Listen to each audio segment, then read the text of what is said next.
Praise God. Are we all set? Are we ready? Amen. Praise God. So our topic for today, it's about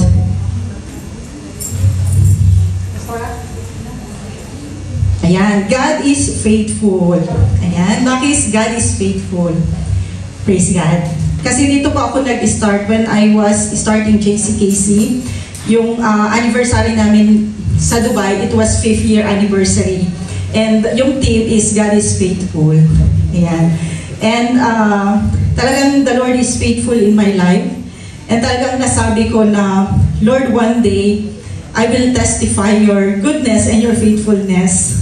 Amen, no? Sa maraming tao.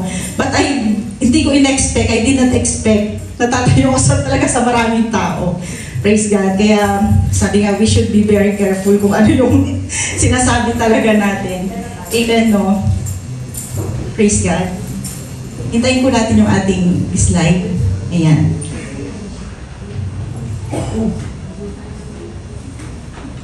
Ayan. Nung 2 years ago, umuwi ako ng Pilipinas. That time, elder pa lang ako ng JCKC.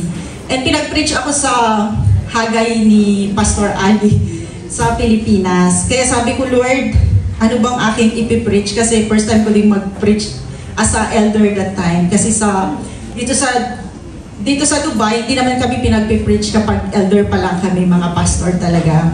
Amen. And the Lord reminded me na hindi mo ba sabi niya, nangako ka sa akin that you're going to testify my faithfulness in your life. Amen, no? Kaya binigay niya sa amin yung Isaiah chapter 25 verse 1. Ayan, wala pa po yung ating slide. Ayan, sabi po ng Isaiah 25:1, sabi niya, Lord, you are my God. I will exalt you and praise your name. For in perfect faithfulness, you have done wonderful things planned long ago. Praise God, no? Ayan, malapit na. Baka matapos na tayo, wala pa yung ating slide. Ayan, God is faithful. Yan po yung aming team nung 5 years ago. Nung 5th year anniversary ng aming church sa Dubai. Yung aming main church sa JCKC. Basta sige po, next slide. Ayan, yan po yung aming t-shirt noon ng 5 years. Ayan po ako nung 5th year anniversary ng JCKC. Wala pong nagbago since katawan lang yung nagbago, medyo nag-expand. Ayan, ayan po yung ating scripture kanina.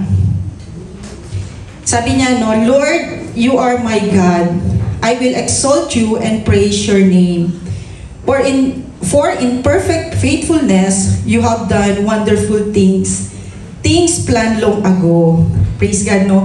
So ito yung pinaalala sa akin ng Panginoon kasi nga nangako ako sa Kanya. Sabi ko, Lord, kasi before ako nag-start ng JCKC, sabi nga ni Kuya, lahat talaga tayo, nung tinawag tayo ni Lord, hindi maganda yung ating buhay, no? Meron talaga tayong mga dark past, amen? Pero the good thing, gagamitin pala yan ng Panginoon one day, amen? To testify yung goodness ng Panginoon. Kasi kung tayo lahat, maganda yung ating buhay, amen? No? Siguro hindi tayo lalapit kay Lord ngayon. Praise God. So before I was started in JCKC, yung aking buhay talagang sobrang, kumbaga dead end na, wala ka ng makitang solusyon nung tinawag ako ng Panginoon. Amen? And that time, sabi ko nga, may English na tayo. And that time, my life is ako sa utang. Baon ako sa utang. Amen? No, I have only 4 banks here in Dubai, sa Dubai. Amen? No, meron akong loan sa NBD, meron akong loan sa Dunya, loan and credit card, meron ako sa Mashreq Bank, and meron din akong utang sa tao na may percentage. Amen. No? Pero yung mga perang ito, nag-guarantor lang ako, hindi ko lahat ito ginamit. Praise God. And that time din, during my walking sa Panginoon, before ko nakilala si Lord, nasa wrong relationship din ako. Nung nakilala ko si Lord, I was in 10 years in wrong relationship. 10 years na kami nung aking boyfriend. na ibang lahi din. Praise God. And that time, sabi ko nga parang hindi ko makita kasi nga ang daming naniningil sa akin na bangko for yung aking sahod, hindi enough. And meron akong anak as a single mom, kailangan i-sustain yung pangangailangan ng aking anak. Amen, no? And yung aking anak that time, nasa private din siya, nasa Montessori. So ang kanyang tuition medyo malaki din. So kaya sabi ko, and that time hindi pa ako nakakilala kay Lord. And dahil wala nang way, sabi ko parang wala na talagang pag-asa, nasa dead end na ako. Amen. And that time wala akong ibang ginawa kundi nag-pray kay Lord, nag-kneel down ako sa aming toilet pa noon. Talagang doon ako umiyak. Sabi ko, Lord, show me the way na makilala kita sa aking buhay. Pero that time, yung kapitbahay ko na yung Faith House sa Dubai, yan sila Pastora Happy. Pero wala nag-i-invite sa akin doon. Alam ko, merong born again. Ang tawag pa nga namin sa kanila, alive that time. Kasi pala mag-a-alive din ako, no?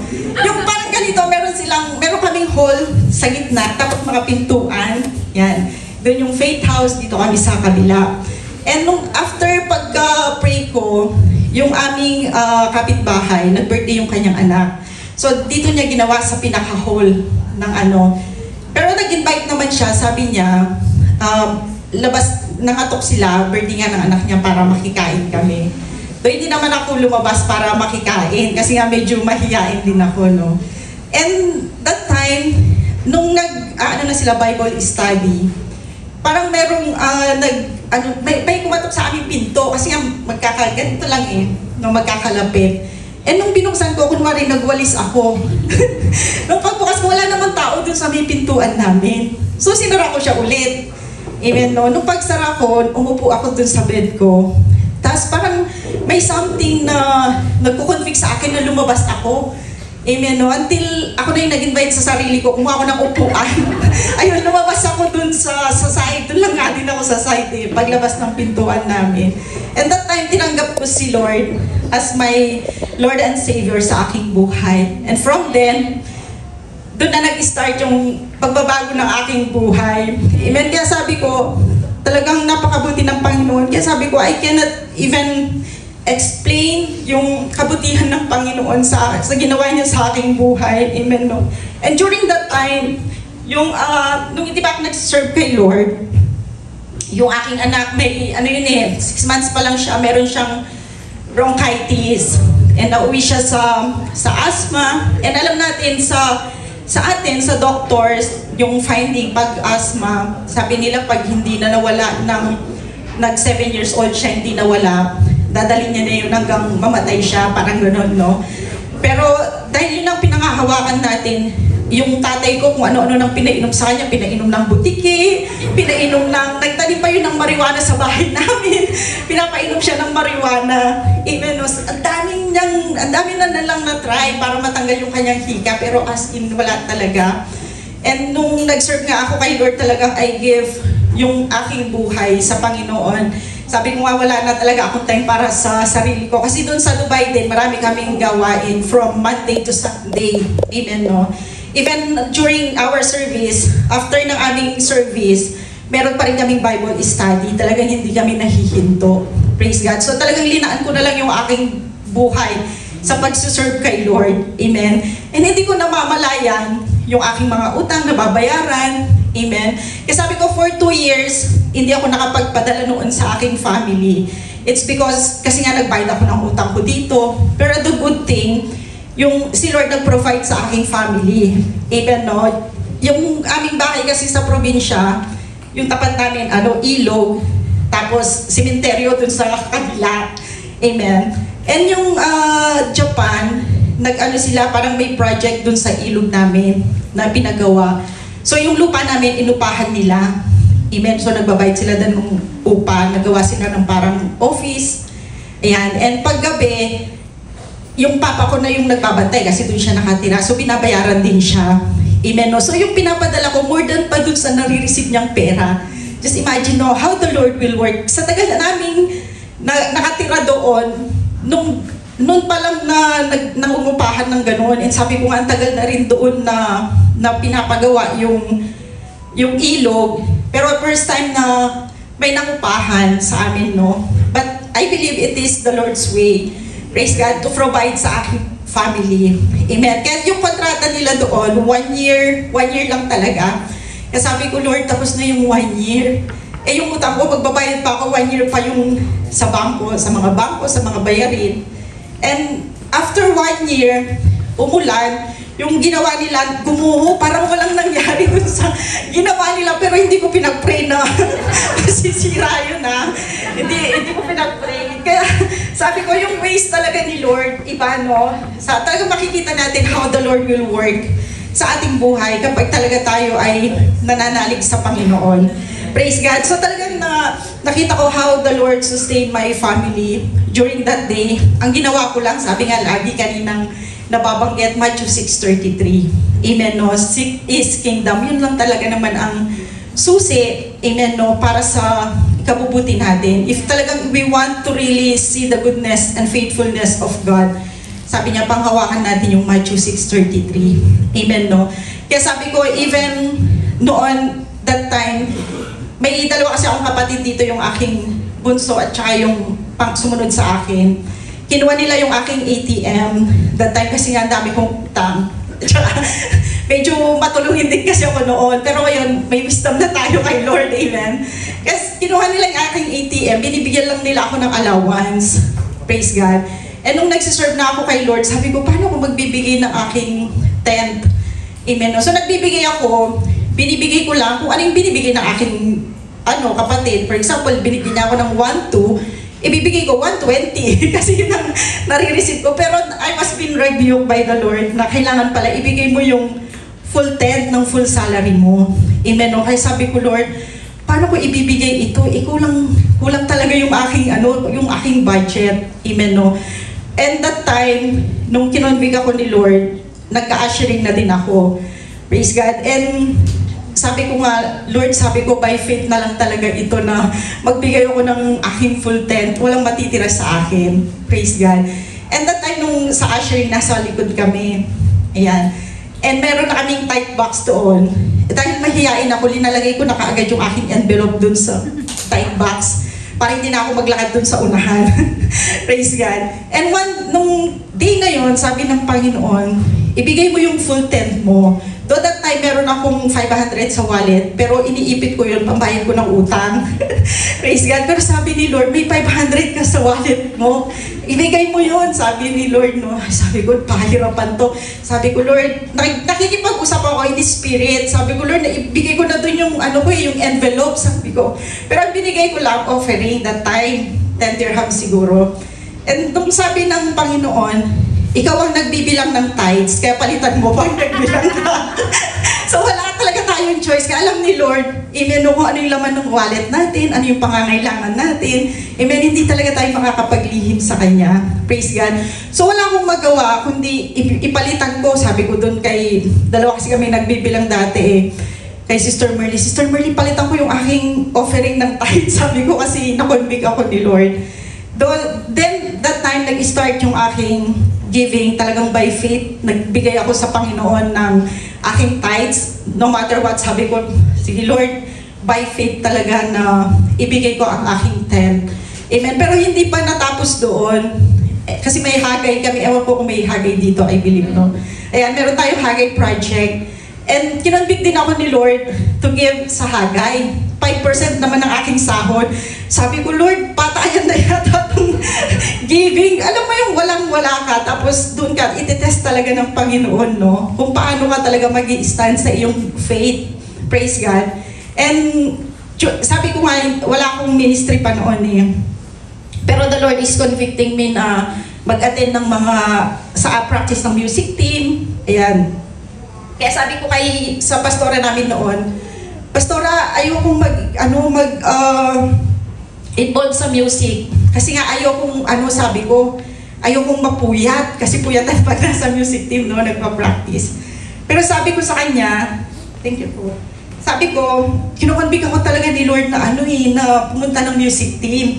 Sabi ko, edi, pag pupunta ako ng music team, kasi may konti silang exhortation. Ang exhortation nila bago mag-exhort, inaano yung hagay pa din. Sabi ko, ano ba naman to? music team na exhortation ng Hagay pa din.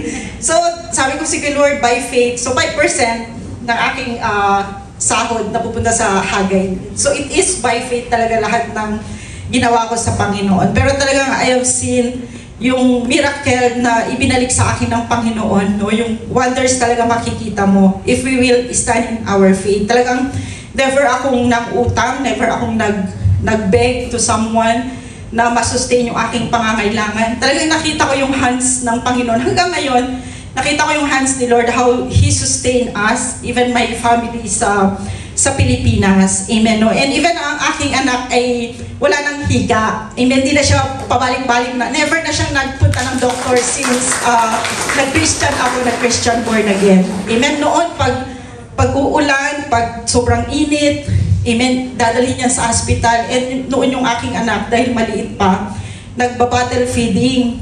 So pag tuwing dadalhin siya sa hospital, gusto niya naka-private kasi nga nagde-daddy pa siya, malaki na, nahihiya din siya. Amen, no? Kaya sobrang mahal ng pagpapa-hospital, talagang malulubog ka, no, sa utang. Pero sabi ko nga, dahil sa grasya ng Panginoon, amen, no?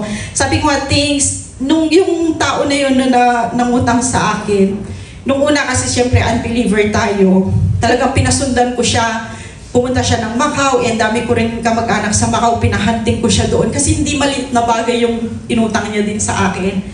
Pero nung nakilala ko si Lord, hinanap ko siya, at ako pa yung naghingi ng sorry sa kanya at nagpasalamat.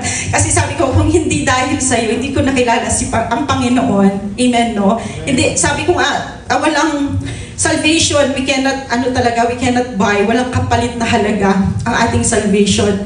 Kaya sabi ko, naghingi ako ng tawad kasi nasira ko din, i-post ko din siya sa Facebook eh. Kasi nga hindi maliit na halaga yung nakuha niya sa akin. Sabi ko nga, sa tagal ko sa Dubai, hindi ako nakapanood ng sine, hindi ako nakapaggala-gala, tapos magbabayad ako ng utang na hindi ko ginamit. Praise God, no? Pero sabi nga, iba yung ways ng Panginoon sa ating ways. Praise God, no? And through that pain, through that talagang pagtitiis, it's all worth it. Basta sabi kong it's all worth it. Praise God. Kasi una yung aking salvation na ibinigay ng Panginoon na hindi kayang bayaran. Sabi nga no, na even pinakamayaman na tao dito sa mundo, they cannot buy their salvation. Praise God. Kaya we are blessed. Amen. No? Even dumaranas pa rin tayo ng mga trials this time. But one day, those trials, sabing magiging living testimony natin. Praise God, no? And napakabuti ng Panginoon. Kaya lagi nating ipagpasalamat yung kabutihan ng Panginoon sa ating buhay. Praise God. Kaya sabi niya doon sa ating next slide,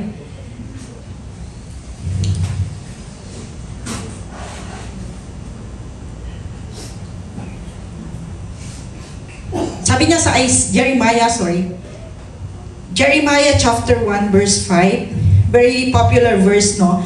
Before I formed you in the womb, I knew you. Before you were born, I set you apart.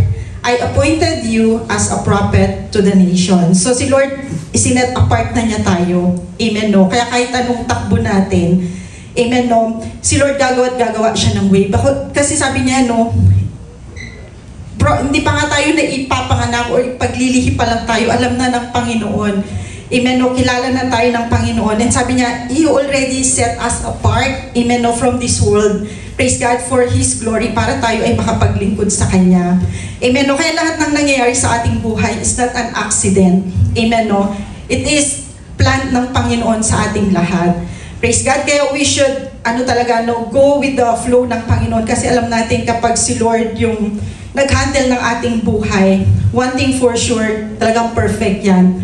Amen, no? Kaya sabi niya doon, sa ating next slide, God will make this happen, for He who calls you is faithful. Sabi ko nga kanina, sino bang mag-aakala na magiging, ako one day, preacher pala, no? Kasi sabi ko lang kay Lord, Lord, kahit saan ako magpunta, sabi ko, ite-testify ko yung faithfulness mo sa aking buhay. Kaya na-i-testify ko ito una sa Hagay. Tapos nung unang nag-preach ako dun sa Dubai din.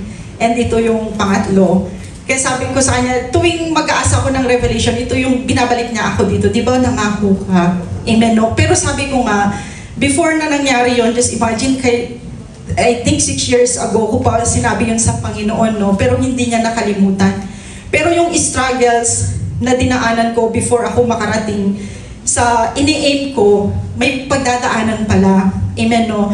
Pero in the end, there is always a victorious sa Panginoon. Praise God. Even though there is trials tayong pagdadaanan, but one thing for sure, the Lord, He will do what He promised. Amen, no? Sabi niya nga, ano lang tayo lang yung, kung tayo ay nangako sa Panginoon, minsan hindi natin natutupad. Amen, no?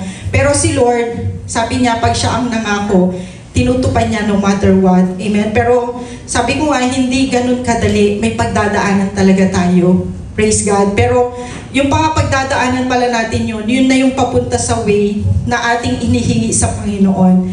Amen, no? Praise God. Hindi ganun kadali. Amen? Sabi niya doon sa Hebrews chapter 10 verse 23. Ayan, sabi niya, let us hold unswervingly to the hope we professed. For He who promised is faithful. Ayan, sa Tagalog, magpakatatag daw tayo. Amen, no? Sa ating pag-asa at wag nang mag-alinlangan pa. Amen, no? Kaya kung may nag-aalinlangan pa, huwag na tayong mag-alinlangan sa Panginoon. Amen? Kasi kung anong kailangan natin ng good health. Amen, no? Ipagkakaloob yan ng Panginoon. Praise God. Hindi lang sa atin, even sa ating family. Sabi ko nga yung aking anak noon, praise God, for how many years na nagbabayad kami sa hospital, no? Para kaming nagwe-waste ng money for nothing. But sabi nga, mag-serve ka lang kay Lord, everything, lahat ng, ng family natin, ng health, even ang ating health. Amen. O sabi ko nga ako as a living testimony din, in my 40 years existing in this world, simula nung ako born again Christian, never na akong nag-take ng medicine. Even dadanas ako ng lagnat. Kahit nga during fasting, nag-fasting pa rin ako kahit may sakit ako. Kasi alam ko doon ako pagagalingin ng Panginoon. Amen. Never na akong nagpunta ng doctors para magpa-check up. Amen. Talagang I live by faith. Praise God. As sabi ng Bible, without faith, we cannot please the Lord. Amen. Praise God. And talagang in-exercise ko din sa aking family na talagang mag-live sila by faith.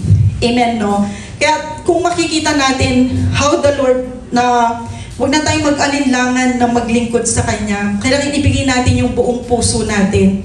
Amen, no? Sa paglilingkod sa Panginoon. Praise God. At makikita natin kung ano yung gagawing miracles ng Panginoon na totoo nga, no, Lord, Ikaw yung aming... Kasi we always profess na ang Panginoon is the God of provider, He is the God of healer. Amen, no? Lagi natin sinasabi na He is the God of healer, pero minsan nagtatransfer rin tayo sa medicine, nagtatransfer rin tayo sa doctors. Praise God. Paano natin masasabi that the God is our healer? Sabi nga, it doesn't mean na mga Christian na tayo, hindi na tayo dadanas ng sakit, karamdaman, or hindi na tayo magkukulang financially. Amen. Dadanasin natin, pero sabi nga, let us wait, sabi nga, no, through our faith, makikita natin yung provision ng Panginoon sa atin. Praise God. Amen, no? Kaya let us hold yung ating pananampalataya. Amen, no? Sabi niya, unswervingly. Amen, no? At kasi ang Panginoon na nangako sa atin ay tapat. Praise God. At hindi niya tayo pagkukulangin. Amen. Halata naman sa akin, di ba hindi ako pinagkulang ni Lord? Praise God, no? Hindi ako namayat. Amen. So, ganun kabuti ang Panginoon sa ating buhay. Amen, no? Yung mga imposibleng bagay, talagang nagiging posible. Praise God. Noong, that time din noon, yung aking tatay na, mabubulag na yung buhok niyang mata. And marami na rin kaming doctors ang napuntahan. Nakarating siya ng iba't ibang lugar din para sa operation. And nung nakaready na kami ng pera para maoperahan na siya, nagkakaroon namang aberya. Pag inuupo pala, hindi siya pwedeng maoperahan. Pag may sipon, hindi rin pwedeng maoperahan. Until one day, I believe hinintay lang ni Lord na tanggapin ko din siya sa aking buhay. And during that day, it's an altar call. Pinag-pray ko yung aking tatay na, ayun nga, na mabubulag na siya. Ay talagang as in, bulag na, hindi na siya nakakakita no? Ano na, medyo blurred. Kahit pagsalamin siya, blurred na yung kanyang mata. Amen. And during that day, ayun, pinag-pray namin siya. At hindi na siya naoperahan yung aking tatay, yung mga mata niya. And hanggang ngayon nga, nagbabarangay tanod siya sa amin sa 70 years ng kanyang edad.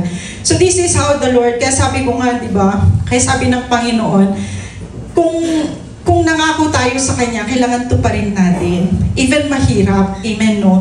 Kasi minsan kasi may, di ba, minsan nangangako tayo na, Lord, kapag magkatrabaho ako, magbibigay ako ng aking tithes. Amen? Meron ba dito nun? Pero pag magkatrabaho na, nawawala. Hindi na nagbibigay ng ikapu. Praise God. Pero dapat hindi. Kapag nangako tayo sa Panginoon, dadaan talaga tayo ng struggles. There is a time na mauubusan ka. Pero it is part ng ating testing sa ating buhay. Uunahin pa ba natin ang Panginoon despite ng ating mga struggles sa buhay? Praise God, no? Ibibigay pa rin ba natin ang ating ikapu sa Panginoon despite ng ating kakulangan sa ating finances? Praise God. Sabi ko, we are not all exempted. Lahat tayo ay nauubusan, nawawalan. Amen, no? Pero the Lord is testing our faith. Amen. Kung hanggang saan ang ating pananampalataya. Kaya sabi ng Psalms 15, even when it hurts, let us fulfill our vow sa Panginoon. Praise God. Mas nalulugod ang Panginoon sa atin. Kung sabi nga, kung yung isang bagay na ginagawa natin kay Lord. Amen. Praise God. Amen. Sorry po. Amen. Mas nalulugod ang Panginoon kung ibinibigay natin sa Kanya. Yung sabi nga, no, yung alam mong hirap ka na pero binibigay mo pa rin. Praise God. Diba yung balo na nagbigay kay Lord ng 2 silver coin, amen, o mas kinalugdan niya kaysa dun sa nagbigay ng malaking halaga. Kasi sabi niya yung balo, yun na lang yung pagkain niya kinabukasan, pero nagtiwala pa rin siya sa Panginoon. Praise God po. Pero sabi niya yung mga mayayaman na ito, sobra na lang yun sa kanila. Amen, no? Kaya mas kinalulugdan ni Lord pag alam niya na, ay, itong anak kong to, kahit na hirap na siya finances, nagbibigay pa rin siya para sa akin. Inuuna niya pa rin ako. Amen, no? Sa kabila ng, at sabi nga, sa paglilingkod sa Panginoon, kailangan talaga yung pagtitiis, denying of ourselves. Praise God. And even sa ating strength, lahat tayo ay nagtatrabaho sa Dubai. And lahat tayo maraming gawain din after ng work namin, diretso na rin kami ng gawain everyday. Amen, no? Kaya pag nag-serve tayo sa Panginoon, kasama talaga yung lakas, finances. Amen. Sa ating lakas, sasabihin ng Panginoon, itong anak kong to kahit na pagod na no, sa kanyang trabaho, amen, no, mas inuuna niya pa rin ako. Doon mas nalulugod si Lord sa even our last strength, binigay pa natin sa Panginoon. Yun ang mas kinalulugdan ni Lord. Amen. No, rather than sa pupunta ako ngayon ng Bible study kasi wala naman akong pasok bukas. Amen, no? Hindi dapat ganun yung pagsiserve natin sa Panginoon. Praise God. Amen? Kaya sabi ng ating, kaya pag magpakatatag po tayo sa ating pananampalataya. Amen? Sabi ng Deuteronomy chapter 32, verse 4. He is the rock, His words are perfect, and all His ways are just. A faithful God who does no wrong. Upright and just is He. Amen. No? Lahat tayo alam natin na si Lord ang ating batong tanggulan, sabi nga sa Tagalog. No? He is the rock of our salvation. Kaya kung sa rock tayo nakatayo, our faith, hindi siya mag-i-stand yung ating pananampalataya, no matter what ang mga bagyo na darating sa ating buhay. Praise God. Kaya sabi niya, kung tayo ay itatayo natin ang ating pananampalataya, make sure na nakatayo ito sa bato. Praise God. Para hindi siya madaling matangay. Sabi ng ating cell explosion, no? Yung mga nag-cell explosion. Praise God. Kaya sabi ng Numbers 23:19, sabi niya doon, God is not human that He should lie, not a human being that He should change His mind. Does He speak and then not act? Does He promise and not fulfill? Amen? So si Lord, kung ano yung ipinangako niya. Sabi nga, no, even we are not faithful, He remain faithful to all of us. Praise God.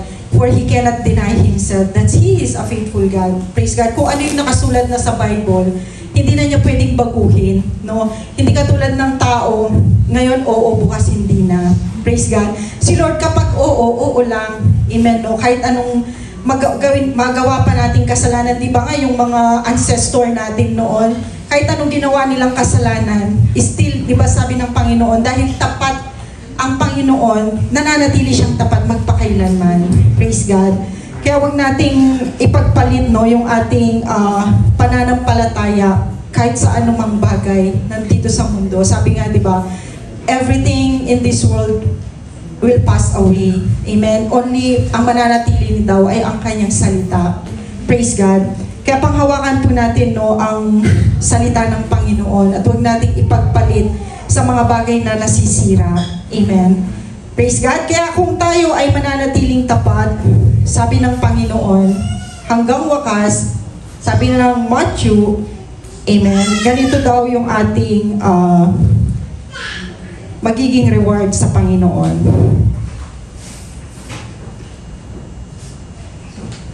Sabi niya doon, sa Matthew 25, verse 21,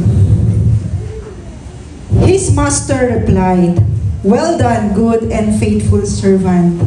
You have been faithful with a few things. I will put you in charge of many things. Come and share your master's happiness." Praise God. So, if we remain faithful till the end, sabi ng Matthew, amen, we will be saved. At ito si Jesus Christ mismo, no, ang magka-crown sa atin. Praise God. And sabi nga, dahil tayo ay napagkatiwalaan sa maliit na bagay, so si Lord, pagkakatiwalaan niya tayo sa malaking bagay. Kung dito pa lang sa earth, hindi na tayo mapagkatiwalaan, paano pa tayo pagkakatiwalaan sa heaven? Praise God. Kung yung salary natin is 1-2, tapos hindi tayo nagbibigay kay Lord, do you think i-increase ni Lord yung ating salary? Amen? Kasi nga sa 1-2 pa lang, hindi na natin kayang magbigay sa Panginoon. Praise God. So kung sa 1-2 pa lang, binibigay na natin yung para sa Panginoon, i-increase siya ng Panginoon. Praise God. Amen, no? Kaya sabi niya, ang mapagkakatiwalaan sa maliit, mapagkakatiwalaan sa malaki. Praise God. Amen, no? Kaya sabi ng ating sa James,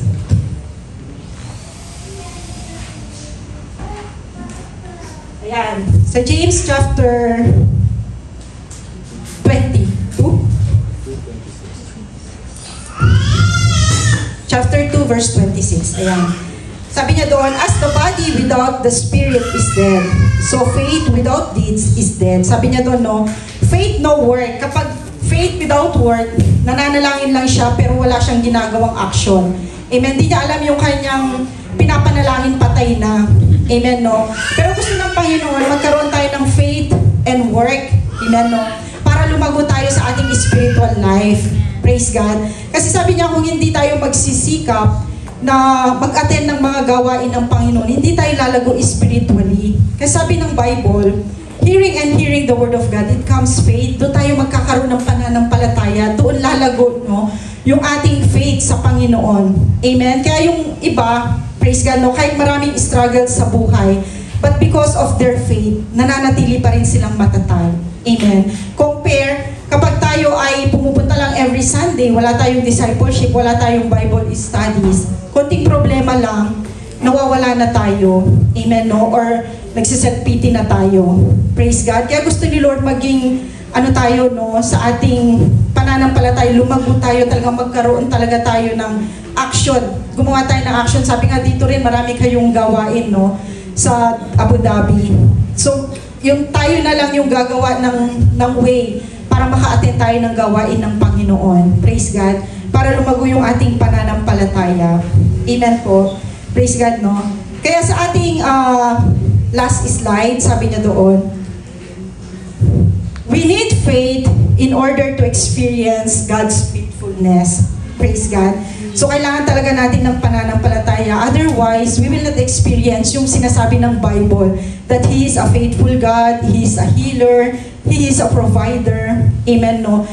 Sabi nga, hindi natin mararanasan yung faithfulness ng Panginoon kung hindi tayo daranas ng mga trials sa ating buhay. Amen. Doon nga natin mararanasan. Sabi ko nga, hindi natin mararanasan na si Lord ay ang ating healer kung hindi tayo magkakasakit. Tama po ba? Amen, no? Kaya the Lord, He is allowing it na tayo ay magkasakit para mapatunayan natin sa ating sarili na talagang, yes Lord, You are our healer. Amen. And hindi mo mapapatunayan kung hindi ka mawawalan ng pera. Bakit inaalaw minsan ni Lord na mawalan tayo ng pera? Yung talagang said, yung nag-testify din kanina, no? Sabi niya hindi siya naubusan, parang hindi sila nang utang para mag-sustain yung kanilang pangangailangan. This is how the Lord na pinagsisilbihan natin. Amen. Sometimes the Lord allows things to happen in our life so that we can experience His goodness, His faithfulness na ating sinasabi. Praise God, no? Kaya, if we will stand, sabi nga, no, ng Matthew, napakaliit lang ng mustard seed, but if we have faith like a seed ng mustard seed, we can move mountain. We cannot move mountain literally, but it is the problem that we have, the sickness that we have, we can cast it out. Amen, no? Sabi nga, Jesus Christ, we have the same authority. Kung anong meron si Jesus Christ, ipinasa niya sa atin. Amen, no? Kaya we can cast out demons, we can heal the sick. Praise God, no? Even sabi nga, it will start to us. Kung sa atin palang pinapractice na natin yung ating authority. Amen, no? We can use it to the others din, no? Ipapasa natin siya sa iba. Praise God. Amen? Kaya let us, increase our faith in trusting the Lord so that we can able to experience His faithfulness and goodness in our life. Amen, no? Kaya, sabi nga, mag-take time tayo to read and study the Bible or His Word. Amen, no? Sabi nga, ang konti lang ng Bible, amen, no? Hindi pa natin siya mabasa. Amen. Huwag tayong mag-lean lang sa ating Sunday service. Ayan. But then, mag-study din tayo. Praise God, no? Praise God. Kaya sabi ng ating, I believe wala na ang ating slide. Tama lang ba sa oras, Pastora? Amen. Ayan, to God be all the glory. Ayan, praise God. Palakpakan po natin ang Panginoon. Ayan, so let us all stand. Let us pray. Amen. Hallelujah, Lord. Hallelujah, Jesus. Hallelujah, Father. Lord, we thank You for this day, Panginoon ko, Lord God. Hallelujah. Salamat, Lord, sa wisdom na ipinagkaloob mo ngayong araw, Lord God. Lord, I pray that You will increase every faith of my brethren, Lord, in this place, Lord God.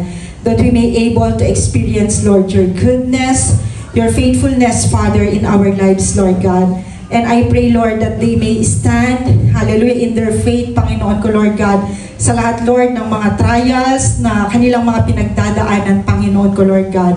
Bigyan mo pa sila, Lord, hallelujah, ng strength, Panginoon ko, Lord God. Hallelujah. May You bless, Lord, the works of the hands of each and every one, Panginoon ko, Lord God. Their companies, their employer, Panginoon ko, Lord God. Pagpalain mo, Lord. And I declare, Panginoon ko, Lord, increment, hallelujah, in the name of Jesus. I declare healing, Panginoon ko, Lord, sa lahat ng aking kapatid na may karamdaman. Hallelujah, in the name of Jesus, Father. I declare, Panginoon ko, Lord, work favor sa lahat ng aking mga kapatid na walang trabaho. In the name of Jesus, with good compensation, good timings, Lord, that they may able to seek You, to serve You, Father. In the name of Jesus, Lord God. Lord, may You continue to bless, Father, ang JCKC Abu Dhabi, Lord God. Gamitin mo ang buhay ng bawat isa, Lord God, to reach out, Lord, lost souls, Father, in the name of Jesus, Panginoon ko, Lord God. Hallelujah, Father. Lord, I pray, Panginoon ko, Lord God, sa lahat ng pastors na sa Abu Dhabi, Panginoon ko, Lord God, patuloy na gamitin mo sila, Lord. May You pour out, Lord, the anointing. Hallelujah, Lord God, the wisdom, Father, of fresh revelations, Panginoon ko. May You continue to strengthen them, Father. Hallelujah, in the name of Jesus. And let Your divine protection, Lord God, in Jesus' name, Panginoon ko, Lord God. Even, Lord, we thank You for this congregation, Lord, sa building na ito. Hallelujah, na patuloy namin ginagamit, Lord, for Your glory, Panginoon ko, Lord God. May You bless this place, Lord, and protect this place, Father. Hallelujah, in the name of Jesus, Panginoon ko, Lord God. Lord, we thank You. I speak peace, I speak blessing, the favor be upon to each and every one of us. This all we ask and pray in Jesus' name. Amen.